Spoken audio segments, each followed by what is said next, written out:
SCP Scouts, tudo bem com vocês? Eu, João Iso, depois de um tempão sem aparecer por aqui, venho trazer um vídeo muito especial, muito interessante para vocês que estão vendo aí os jogos do Corinthians recentemente e tem se perguntado, pô, 7 jogos invicto, né, o time não perdeu, tá com 61% de aproveitamento nesse período aí, mas ainda assim falta algumas coisas, faltam alguns encaixes. Vou trazer bastante sobre isso nesse vídeo e mergulhar um pouco mais nesses pormenores que rodeiam o Corinthians nesse período de evolução do Corinthians depois queda nas últimas partidas. Então, antes de começar a falar um pouco com vocês, eu peço para que vocês deixem um like no vídeo, que ajuda muito no nosso trabalho, faz com que o SCP Scout seja bem recomendado, bem visto aí na plataforma do YouTube, e que você também se inscreva no canal se ainda não for inscrito. Deixe também seu comentário, né? Fale um pouco do que você está achando do trabalho do Silvinho. A maior parte da galera, obviamente, né, por conta de todos os últimos jogos aí que o Corinthians teve essa queda aí, vai pedir a cabeça do treinador. Mas a gente não tá aqui necessariamente para julgar se tá bom, se tá ruim, se precisa sair, se precisa ficar, mas expor os números e colocar um pouco mais de pimenta nessa discussão. Então, vamos começar com esses números na tela dos 7 jogos do Corinthians invicto, né?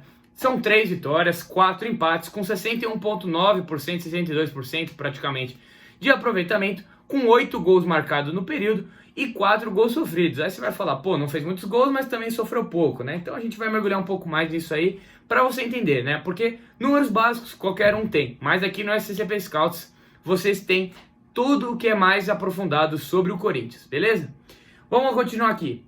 9 grandes chances no período. O que é uma grande chance? É uma chance muito clara de gol quando o jogador tá cara a cara. Por exemplo, o Juliano, né, que perdeu 2 grandes chances contra o América Mineiro. Uma delas recebeu um passe do Guedes, né, dentro da área já, né, chutou a bola para fora, e outra cara a cara praticamente ali, né, com o Matheus Cavicchioli. Ele cabeceou a bola e o Matheus Cavicchioli, goleiro do América, acabou espalmando a bola. Enfim, vamos lá. Já dito sobre isso, sobre a explicação, o Corinthians perdeu 6 dessas grandes chances, né, das 9 grandes chances, ou seja, só teve 33% de conversão das chances.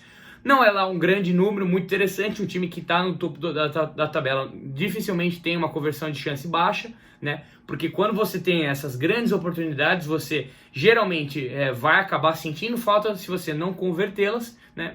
Então acho que isso já é um ponto de alerta por si só, né? O Corinthians também teve 9 grandes chances cedidas nesse período, então teve a mesma quantidade de chances criadas e chances cedidas. E aí tem um ponto legal que você pode pensar, pô, vamos para a questão dos chutes, né? O Corinthians nesse período, se você for olhar pelos chutes para marcar gol, 6,2 é um número muito bom. Se o Corinthians sustentasse isso durante todo o campeonato, muito provavelmente estaria até melhor colocado na tabela do Brasileirão, atualmente ocupando a 6ª posição.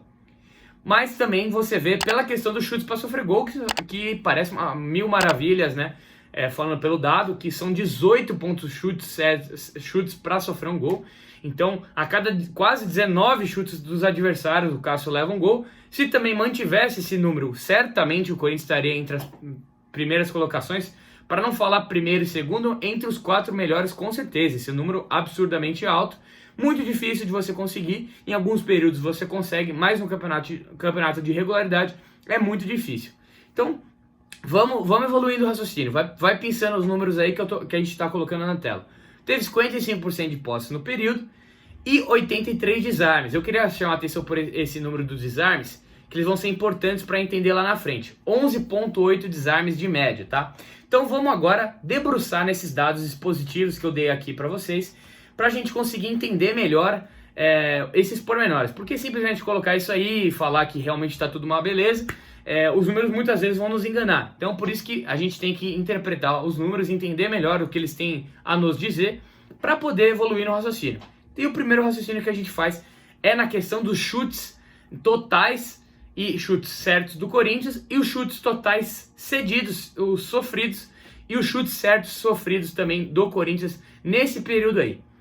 Então foram 50 chutes, 23 no gol do Corinthians e 75 chutes sofridos dos adversários, sendo eles 36 no gol. Então logo de cara você já vê que o Corinthians sofreu 25 chutes a mais nesse período de 7 jogos invicto e 13 chutes certos também a mais do que realizou. Então por si só você já vê que mesmo o Corinthians tendo mais posse de bola, em tese tendo controle do jogo, o time sofre bem mais chutes, e chutes certos também inclusive, do que realiza. Então isso é um ponto de alerta por si só, porque quando você tem a posse de bola, você visa dominar as ações em grande parte do jogo, seja de forma ofensiva ou defensiva. Tem time que utiliza a posse de bola para ser muito ofensivo, para ocupar o campo do adversário, para não sofrer com a bola, sem a bola, melhor dizendo.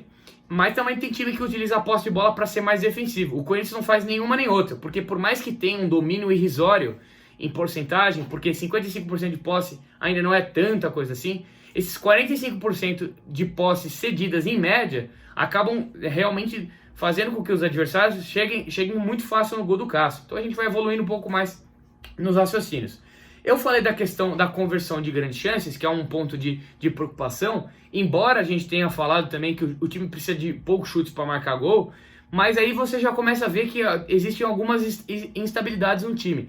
O time está, como eu falei, né, fazendo mais chutes, fazendo menos chutes do que o adversário, não está convertendo muito das grandes chances, das grandes oportunidades que tem, e, como eu falei, né, esse domínio irrisório de posse de bola acaba complicando um pouco, porque a gente entende também que sem a bola o Corinthians não está forte o suficiente, comparado, por exemplo, até mesmo o início dessa sequência, né, os jogos contra o Atlético Paranaense, o Ceará, ou também mesmo antes dos reforços surgirem, e o Corinthians, obviamente, tinha um poder de fogo muito menor antes deles surgirem, mas também defensivamente estava sofrendo um pouco menos.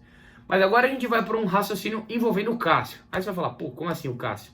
Para quem tem visto ou não os jogos, o Cássio tem sido muito importante para o Corinthians, não necessariamente fazendo milagres, né? Um jogo ou outro sim, mas a maior parte das vezes ele está sendo exigido para fazer intervenções simples, um pouco mais complexas, muito difíceis, mas ele está sempre lá.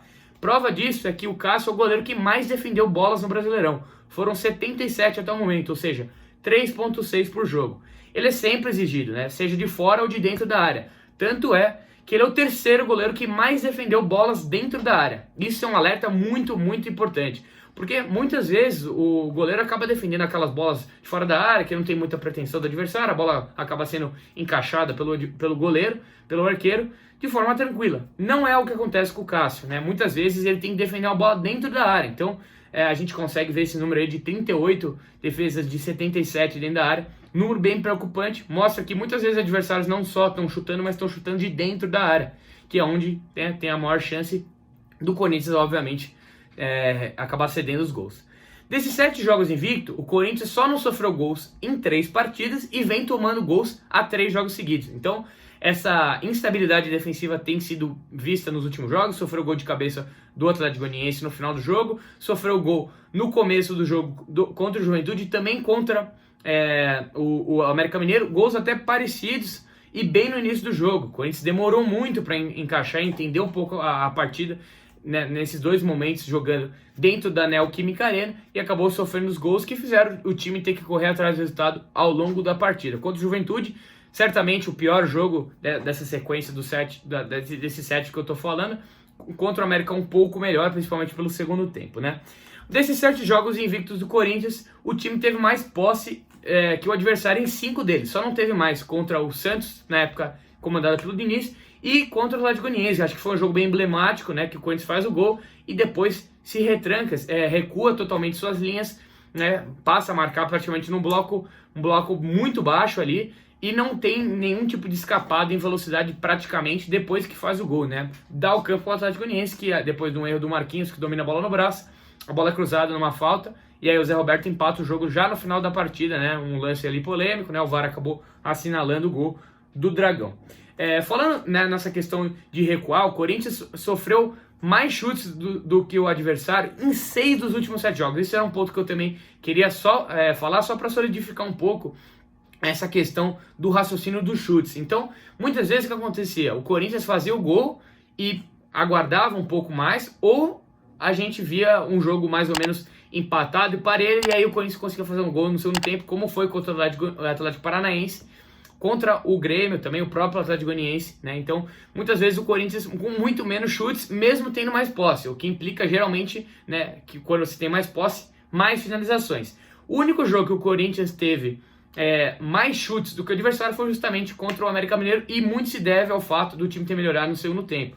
se tornou mais decisivo, o time conseguiu criar muitas chances e aí sim, pelo menos criou muitas oportunidades para pelo menos fazer 2 ou 3 gols e acabou esbarrando também no goleiro Matheus Cavicchioli. Fato é que o time do Silvinho tem sofrido mais chutes do que os adversários, beleza?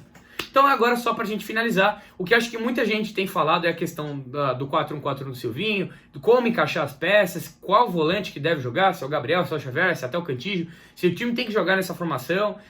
Isso é uma coisa que eu vou deixar para vocês comentarem aí, pra gente ter a participação do internauta aqui, do telespectador, mas por enquanto eu deixo o dado de que o Corinthians teve menos desarmes que o adversário em 5 dos últimos 7 jogos. Natural que você tenha menos desarmes que os adversários, né? Afinal é o time que está jogando com mais posse de bola, só que ainda assim o Corinthians fez um número muito baixo de desarmes, por exemplo, em 3 desses últimos 7 jogos. Contra Atlético, Grêmio e Juventude, o Corinthians se desarmou menos do que 10 vezes.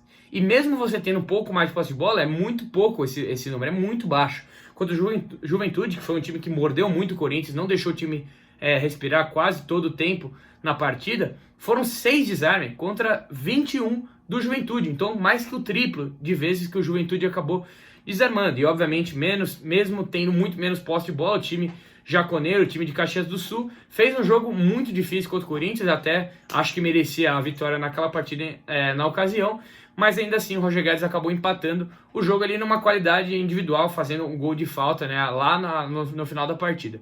Mas enfim, né, muitas dúvidas, mais alguns apontamentos aqui, eu acho que serviram para vocês entenderem um pouco desses pormenores que rodeiam o time do Silvinho nas últimas partidas. E por conta disso, a gente vai ter que ver agora nesse jogo contra o Palmeiras, no próximo sábado, na Neoquímica Arena mais uma vez. Vamos ver se o Corinthians vai conseguir recolher esses cacos que tem empilhado nas últimas partidas, né? Afinal, muitos problemas, o Gabriel, por exemplo, não vai jogar, aí vamos ver quem o Silvinho vai colocar como primeiro volante, se vai ter alguma mudança no esquema de jogo. Enfim, vamos ver isso daí, porque realmente não compete mais a nós apontarmos se vai ter alguma mudança. Isso depende do treinador. Nosso papel aqui está feito, examinar um pouco mais alguns desses problemas aí que o Corinthians tem vivido. E agora, né, num jogo muito importante, num lugar que o Corinthians, mesmo sendo sua casa, não tem conseguido um bom aproveitamento, só ganhou 2 de 10 jogos na Neoquímica Arena nesse Brasileirão, né? Então vai ter um desafio em dobro, né, praticamente. Jogar contra um Palmeiras, um rival, e ainda na sua casa, que não tem sido o melhor dos lugares para o Corinthians atuar dentro desse Brasileirão e sob o comando do Silvinho, beleza?